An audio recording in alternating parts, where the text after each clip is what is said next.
নারীরা সাজতে ভালোবাসে। প্রত্যেক নারীরই কিন্তু সাজাগোজা চাই, সাজাগোজা হতেই হবে। হ্যালো ভিউয়ার্স, আসসালামু আলাইকুম। সবাই কেমন আছেন? আশা করছি অনেক অনেক ভালো আছেন। আমি জারিন, সিলেট থেকে, জারিনস ব্লগ অ্যান্ড কুকিং চ্যানেল থেকে জানাচ্ছি সবাইকে অনেক অনেক স্বাগত।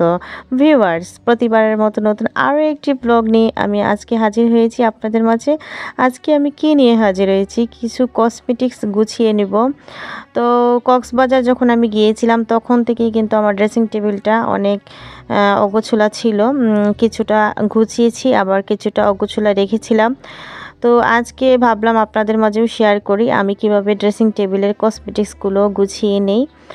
তো এই কাজটা আমি ছোটোবেলা থেকেই করি, আপনাদের মাঝে শেয়ার করতে তাই চলে আসলাম।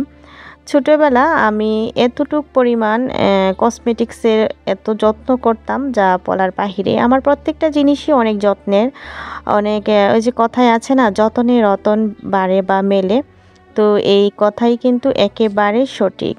তো ভিউয়ার্স, ভিডিওর এই পর্যন্ত এসে যারা লাইক দিতে ভুলে গিয়েছেন প্লিজ একটা লাইক দিয়ে দিবেন। আর আপনাদের কমেন্টগুলো এত ভালো হয়, এত ভালো লাগে এই কমেন্টগুলো পড়তে, এবং মানে যখন আমি দেখি আমার আপুরা ভাইয়ারা কমেন্ট করতেছে সুন্দর, নাইস আপু, আমার খুব ভালো লাগে। সেজন্য আপনাদের মাঝে নতুন নতুন ভিডিও শুধু নিয়ে আসি আমি। তো এই তো জায়গাটা কিন্তু পরিষ্কার করে নিচ্ছি। দেশ এবং দেশের বাইরে যে যেখান থেকে আমার আজকের ভিডিও দেখতেছেন সবাইকে জানাই মনের অন্তর থেকে অনেক দোয়া এবং ভালোবাসা।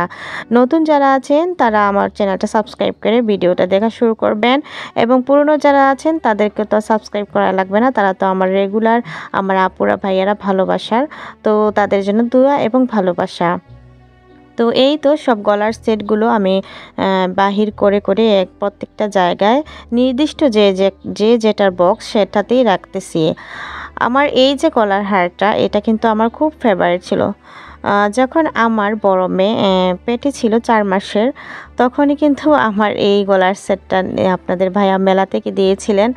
আমার এটা কিন্তু খুবই ফেভারিট। এটা বলার একটাই উদ্দেশ্য, এটার আমার বড় মেয়ের বয়স 8.5 বছর হয়ে গিয়েছে।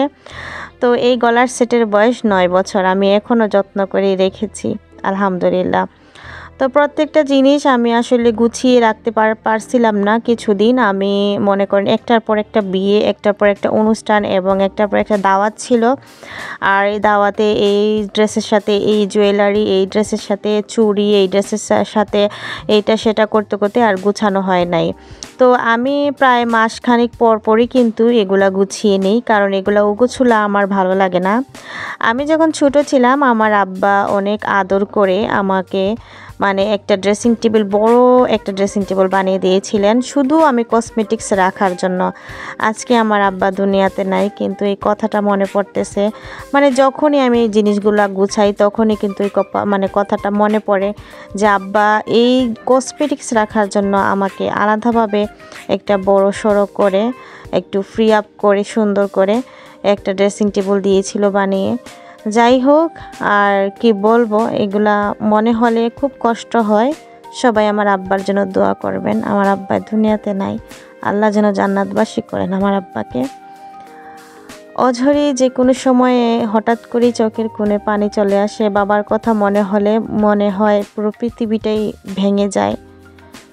যাই হোক, আমি এভাবে প্রতিবারই কিন্তু এই যে পলিথিনে যে পলিব্যাগেই চুড়ি দেয়, এই পলিব্যাগেই কিন্তু মার্কেট থেকে নিয়ে আসি। এই পলিব্যাগটা আমি রাখি, এবং মার্কেট থেকে মানে চুড়ির পলিব্যাগ এবং কসমেটিক্সের পলিব্যাগ আমি কিনে আনি ভাইয়াদের কাছ থেকে, শুধু চুড়ি এবং কসমেটিক্স রাখার জন্য। কোনো ভাইয়ারা এমনিই দিয়ে দেয়, আবার কোনো ভাইয়ারা আছে টাকা নেয়।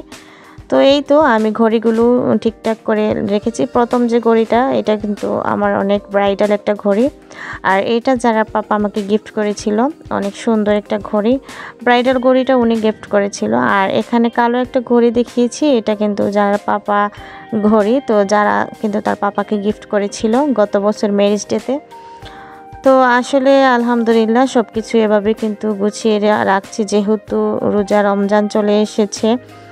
তো আমি চাই না রোজাতে কোনো কাজ এক্সট্রা করার, এই কাজগুলো করে রাখলে আর দেখবেন অনেক ভালো লাগতেছে। আর যে কোনো জিনিস, অনেক জিনিস ধরেন, কম জিনিস ধরেন, এগুলো গুছানো থাকলে কিন্তু খুব সুন্দর লাগে। তো এই তো বড় মেয়ে কিন্তু আমার ফার্স্ট টু লাস্ট পর্যন্ত হেল্প করেছে, এবং ভিডিও করতে সেই কিন্তু হেল্প করেছে। তো আমার মেয়েটা আসলে অনেক লক্ষ্মী একটা মেয়ে, সব কাজে আমাকে হেল্প করতে চায় এবং আমি যেভাবে প্রত্যেকটা জিনিস যত্ন করে রাখি আমার মেয়েও কিন্তু ছোটোবেলা থেকেই সে কিন্তু ভাঙা টুটা জিনিস ভালোবাসে না এবং খেলনা বলেন কসমেটিক্স বলেন ওর বই খাতা অনেক সুন্দর থাকে সব সময়। সেদিকে ছোটো মেয়েটা কিন্তু একটু অগোছলা, জানি না বড় হলে কেমন হবে। তো আসলে মা মা আনমান জি বলে সিলেটি ভাষায়। তো আশা করি আমার ছোটো মেয়েটাও কিন্তু আমার মতোই হবে। আসলে প্রত্যেকটা জিনিসেরই যত্ন আছে, আমাদের শরীরেরও কিন্তু একটা যত্ন আছে। আমরা যদি প্রতিদিন রেগুলার গোসল না করি তাহলে কিন্তু আমরা পরিষ্কার থাকবো না। তদ্রূপ সব কিছুরই কিন্তু পরিষ্কার পরিচ্ছন্নতা আছে, আর পরিষ্কার পরিচ্ছন্নতা হচ্ছে ইমানের অঙ্গ। আমি এই জিনিসটা ব্যবহার করতেছি আর এই জিনিসটা মানে সুন্দর করে রাখবো না, যত্ন করে রাখবো না, তা তো হবে না। অবশ্যই কিন্তু এটা আমার মনের দিক দিয়ে আমি চিন্তা করি, কারণ আমার জানি না আমি কতদিন এই কাজটা করতে পারবো। আল্লাহ যতদিন সুস্থ রেখেছেন অবশ্যই আমি এভাবেই থাকবো, পরিপাটি করে সব কিছু গুছিয়ে রাখবো। তো এই তো উপর দিকে সবসময় আমি সেন্টার রাখি, আর এটা কিন্তু আমার বিয়ের ড্রেসিং টেবিল, আর চেঞ্জ করিনি। আজকে 11 বছর হয়ে গিয়েছে আমার বিয়ের, এটা এমনই আছে। তার মধ্যে অনেকবার কিন্তু আমি বাসা চেঞ্জ করেছি, কিন্তু আমার ড্রেসিং টেবিলের কিছুই হয় নাই আলহামদুলিল্লাহ। তো সেন্টটা এটা পরে যাবে দেখে আমি একটু চিপা দিকে সেন্টটা রেখেছি। আর এখানে মাঝখানের যে শাড়িটা, মাঝখানের শাড়িটা হচ্ছে আমি লিপস্টিক রাখি সব সময়। তো এখানে 24 ঘন্টার লিপস্টিকও আছে এবং নেল পলিশও আছে, এবং বড় বড় যে নখগুলো আমি এক্সট্রা নখ পরি, নেল পরি, ওই নেলটা কিন্তু আমি নিচের দিকে রেখেছি। এবং আমার কিন্তু মেকআপ খুব কম, শুধু হাইলাইটার আর ব্লাশ অন অ্যান্ড হচ্ছে আমার চোখের একটা ইয়েগুলো একটা, আর হচ্ছে আমার একটাই ফাউন্ডেশন এবং একটাই ফেস পাউডার। আমি এত মেকআপ করি না, খুব কম, মানে ছোট্ট পরিসরে কিন্তু মেকআপ শেষ করে নেই।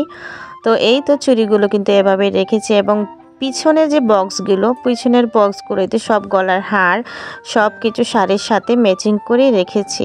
তো আজকের ভিডিওটা জানি না আপনাদের কেমন লেগেছে, অবশ্যই ভালো লাগলে আমাকে লাইক কমেন্ট শেয়ার করবেন আর বেল আইকন অন করে রাখবেন, অটোমেটিকলি আমার ভিডিও আপনাদের কাছে চলে যাবে। তো আজকের মতো এই পর্যন্তই, নতুন ভিডিও নিয়ে অবশ্যই হাজির হব। সে অবধি সবাই ভালো থাকবেন, সুস্থ থাকবেন। থ্যাংকস ফর ওয়াচিং অ্যান্ড আসসালামু আলাইকুম।